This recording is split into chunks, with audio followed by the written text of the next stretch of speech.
আসসালামু আলাইকুম। রামাদান করিম। আমি তৌফিক আহমেদ তুষার। আজকে আমি যে ব্যাপারটা নিয়ে কথা বলবো সেটা হচ্ছে সাদাকা। এটা হচ্ছে আমাদের ইসলামের one of the most important pillar এবং প্রত্যেক বছর আমরা সেটা দিয়ে থাকি। এবং আমি আজকে যে কনসেপ্টটা নিয়ে আলোচনা করব সেটা হচ্ছে সাস্টেনেবল সাদাকা। এবং আমি চাই যেন আমরা সাদাকার মেইন কারণ হচ্ছে আমাদের সমাজের মধ্যে যত সমস্ত ইমব্যালেন্স আছে সেটাকে যেন আমরা ব্যালেন্সে পরিণত করতে পারি। আমাদের যত সমস্ত মানুষ আছে যারা যাদের ফিনান্সিয়াল কন্ডিশন তেমন একটা ভালো না, সেটা যেন আমরা একটা ব্যালেন্সে নিয়ে আসতে পারি। তো সেটার জন্য আমরা ছোটবেলা থেকে দেখে আসছি যে আমাদের আহ, মূলত আমাদের দেশে যা হয় সেটা হচ্ছে আমরা সাদাকার কাপড় কিনি, লুঙ্গি কিনি, গামছা কিনি, শাড়ি কিনি, এবং সেটা কি হয় সেটা আহ, একবার ধুয়ে পরার পরে, দুইবার পরার পরে, তিনবারের পর সেটা আর তেমন একটা ইউজ করা যায় না। সো এবং আরেকটা জিনিস আমরা দেখলাম যে আমি আমার ব্যাকগ্রাউন্ড রিসার্চ করে দেখলাম যেটা যারা এক বাসা থেকে সাদাকা নেয় তাদের কিন্তু বিভিন্ন ভিন্ন বাসায় আবার যেতে হয় সেই সেম সাদাকাটা নেওয়ার জন্য। আমি সাদাকা এই ধরনের সাদাকার বিপক্ষে না, বাট আমরা যদি সেটা একটু স্ট্র্যাটেজিক্যালি চিন্তা ভাবনা করি এবং সেটা যদি আমরা এই প্যাটার্নটা চেঞ্জ করতে পারি, তাহলে আমরা আহ, একটা সেই যেই ইমব্যালেন্স যেটা আছে আমাদের সমাজে সেটা আমরা চেঞ্জ করতে পারবো চাইলে। তো সেটার জন্য আমি দুইটা পয়েন্টস দিব বেসিক্যালি। ফার্স্ট হচ্ছে আমরা যদি যে সাদাকাটা মনে করেন, আপনি চিন্তা করলেন আপনার সাদাকার বাজেট হচ্ছে 1 লক্ষ বা 2 লক্ষ টাকা। তো আপনি সেই আমাদের সমাজে আমরা কি করি, সেই 1 লাখ অথবা 2 লাখ টাকার মধ্যে আমরা ওদের জন্য শাড়ি কিনি, গামছা কিনি, লুঙ্গি কিনি, এবং আমরা সেটা 100 জনের মধ্যে অথবা 200 জনের মধ্যে বিতরণ করি। তো সেটাতে ওরা ক্ষণিকের জন্য উপকৃত হলেও, মনে করেন আপনার 5 কেজি চাল ডাল দিয়ে ওরা যদি ক্ষণিকের যদি উপকৃত হয়, সেটা কিন্তু সাস্টেনেবল না। তো আমরা সেটার জন্য কি করতে পারি সেটা হচ্ছে, মনে করেন আপনার বাজেট হচ্ছে 1 লাখ টাকা, এবং এই 1 লাখ টাকা দিয়ে আমরা 5 জনকে সিলেক্ট করলাম আমাদের এলাকা থেকে, আমাদের পরিচিত মানুষের মধ্যে থেকে যাদের আসলে এই টাকাটা প্রয়োজন, এবং আমরা যদি ওদেরকে একটা ব্যবসা দিয়ে দিতে পারি, ছোট একটা দোকান দিয়ে দিতে পারি, তাহলে কি হলো, ওর সেই টাকাটা দিয়ে উনি তার পরিবারের সবাইকে চালাতে পারবে। যার কাছে কোনো কিছু নাই তার কাছে 20,000 টাকা অনেক কিছু। সো এবং আপনার কাছে আছে, আপনার কাছে 1 লাখ টাকা আপনি দিয়ে দিলেন জাকাত হিসাবে, তাহলে সেটা যদি আমরা ভাগ করে দেই, এবং ওই লোকটাকে কিন্তু তাহলে আর অন্য কারো কাছে যেতে হলো না। তো আপনার মাথায় হয়তো আসতে পারে যে আমি 20,000 টাকা কিভাবে দিয়ে দিব। তাহলে আপনি একটা কাজ করেন, সেটা হচ্ছে আপনি একটা স্টল দেন এবং মালিকানাটা আপনার নিজের কাছে রাখেন, এবং যেই কর্মচারী আপনার কাছে আসবে অথবা যেই পরিচিত মানুষটা আপনার কাছে আসবে তার থেকে আপনি কোনো ধরনের টাকা নিবেন না, এবং বলবেন যে তুমি যা দিয়ে টাকাটা দিয়ে তুমি তোমার পরিবারকে চালাও এবং তুমি তোমার মতো থাকো। But there is one condition, সেটা হচ্ছে তোমাকে আরো কিছু মানুষকে সাহায্য করতে হবে। আমরা যদি এই কন্ডিশনে যদি ওদেরকে দিই, সবাই কিন্তু রাজি হবে, কারণ যারা এই পথ বেয়ে আসছে, টাকার কষ্ট বুঝেছে, এবং আপনি ওই সিচুয়েশনটাকে তাকে একটা ব্যবসা দিয়ে দিচ্ছেন, ও অবভিয়াসলি ও অন্য কাউকে সেটা সাহায্য করবেই। তো এভাবে আমরা একটা ব্যালেন্স নিয়ে আসতে পারি আমাদের পরিবেশের মধ্যে। সেকেন্ড হচ্ছে এডুকেশন। আমরা জানি যে শিক্ষা জাতির মেরুদণ্ড, এবং শিক্ষা চাইলে লাইফে অনেক কিছুই করতে পারে। তো একটা জাতির উন্নয়নের জন্য শিক্ষা যতটা প্রয়োজন, এবং আমাদের দেখতে হবে যে আমাদের পরিবেশের মধ্যে বা আমাদের সমাজের মধ্যে কারা টাকার জন্য পড়াশোনা করতে পারছে না, কলেজের বেতন দিতে পারছে না বা ফর্ম তুলতে পারছে না, এরকম অনেক স্টুডেন্ট আছে। তো আমরা যদি ওদেরকে একটু সাপোর্ট করি, এবং এবং আমাদের সমাজের মধ্যে এরকম অনেক মেয়েরা আছে, মেয়ের বাবারা আছে, তারা মনে করে যে মেয়েরা হচ্ছে সমাজের বোঝা, এবং আমি অনেককেই দেখেছি মেয়েদেরকে পড়াশোনা কন্টিনিউ করতে দেয় না। তো ওরা কি করে, মেয়ের তো কোনো দরকার নেই, বিয়ে দিয়ে দিব। বাট আমরা যদি ওদেরকে সাপোর্ট করতে পারি তাহলে কি হবে, ফিউচারে গিয়ে ওরা কিন্তু সাস্টেনেবল হবে। Same goes for the boys. আমরা যদি ওদেরকে সাপোর্ট করতে পারি, ওরা একটা ভালো জব পেলে পুরো পরিবারটাই কিন্তু চেঞ্জ হয়ে গেল, তাই না?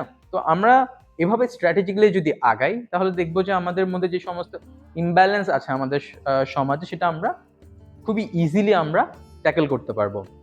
তো এই জিনিসটা আসার পিছনে আমার, মানে এই যে এই সাস্টেনেবল সাদাকা, এই জিনিসটার পিছনে এটা চিন্তা ভাবনা করার পিছনে কিন্তু আমার পার্সোনাল লাইফের কিছু স্টোরি জড়িত আছে। তো আমি আমার পড়াশোনা করেছি খুবই নামি একটা ইনস্টিটিউশন থেকে, বাংলাদেশের। তো আমি স্টুডেন্ট হিসাবে তেমন একটা ব্রিলিয়েন্ট না, বাট ইটস ওকে। আমি এই ইনস্টিটিউশনে 2003 2002 এর দিকে আমি চান্স পেয়েছিলাম, যেখানে চান্স পাওয়াটা খুবই টাফ ছিল। এবং ওই টাইমে আমাদের বেতন ছিল অলমোস্ট 4,000 টাকার মতো। 2003 অথবা 2004-এর কথা বলতেছি আমি, যখন অ্যাডমিশন নিলাম। এবং আমাদের প্রতি মাসে, সরি নট প্রতি মাসে, যখন আমাদের অ্যাডমিশন নিতে হতো, আমাদের অলমোস্ট 40,000 টাকা দিয়ে আমাদের অ্যাডমিশন নিতে হতো। সে আজ থেকে আমি অলমোস্ট 20 বছর আগের কথা বলতেছি। সো আমার পরিবারের এরকম একটা সিচুয়েশন ফিনান্সিয়াল আসছিল যে তখন আমাকে বলা হয়েছিল যে এই ইনস্টিটিউশনটা আমি পড়তে পারবো না, কারণ অনেক টাকা। তো কোনো একটা কারণে আমাকে মানে আমার পরিবার ডিসিশন নিয়েছিল যে আমাকে ড্রপ করতে হবে। বাট আমাদের একজন আত্মীয়, আমার একজন মামা, উনি আগায় আসছে এবং আগায় এসে বলল যে আমি এই ছেলেটাকে সাপোর্ট করব, আমি ওর পড়াশোনার সমস্ত খরচ বহন করব। এবং সেই ছোটবেলা থেকে 2021 পর্যন্ত উনি আমার সমস্ত পড়াশোনার দায়িত্ব নিয়েছিল। তার জন্য আমি সেই বাংলাদেশ থেকে উঠে এসে আমি এখন ইন্টারন্যাশনাল পর্যায়ে পড়াশোনা করছি। এবং আমার ফ্রেন্ড সার্কেলরা বিভিন্ন সরকারি ক্যাবিনেটে জব করছে, কেউ পার্লামেন্টে জব করছে। So this is education. So আমার ফ্যামিলি কিন্তু চেয়েছিল যে ওকে একটা নর্মাল ইনস্টিটিউশনে ভর্তি করি, বাট কেউ একজন এগিয়ে এসে আমাকে সাহায্য করেছিল। এবং আমি আমার এসএসসিতেও ভালো রেজাল্ট করেছিলাম, এইচএসসিতেও ভালো রেজাল্ট করেছিলাম। এবং সেটার ধারাবাহিকতায় আমি I got a full funded scholarship for my bachelors. তারপর মাস্টার্স শেষ করলাম, সেটাও ফুল ফান্ডেড স্কলারশিপে ছিল। তো আমি যা বলতে চাচ্ছিলাম যে এই যে আমাকে যে সাপোর্টটা করা হয়েছিল, তো আমি জিনিসটা জানি যে এডুকেশন কিভাবে চেঞ্জ করতে পারে। তো আরেকটা জিনিস আমি দেখলাম যে বাংলাদেশের মধ্যে একটা প্রথা আছে, সেটা হচ্ছে বাংলাদেশের মধ্যে জাকাত মানেই হচ্ছে আপনার চাল ডাল, এবং বাংলাদেশের মধ্যে সাহায্য মানে হচ্ছে আপনার বন্যার টাকা। ঠিক আছে, বন্যার মধ্যে যাদের ঘর বাড়ি সমস্যা হয়েছে এবং ওদেরকে এই টাকাটা দেওয়া হয়। সো কেন আমি বলতেছি, 2025 সালে আমি অলমোস্ট 15টা ইউনিভার্সিটি থেকে অফার লেটার পাইছিলাম, ইউকে থেকে, ইউরোপ থেকে, এমনকি ইউএসএ থেকেও আমি অলমোস্ট 15টা অফার লেটার আসছে আমার। সো আমি উই নো দ্যাট যে এইসব কান্ট্রিতে পড়াশোনা করতে গেলে ফান্ড প্রচুর প্রয়োজন হয়। তো আমাকে স্কলারশিপ সহকারে আমি ইউনিভার্সিটি অফ এক্সটারে পড়াশোনা করতে চেয়েছিলাম।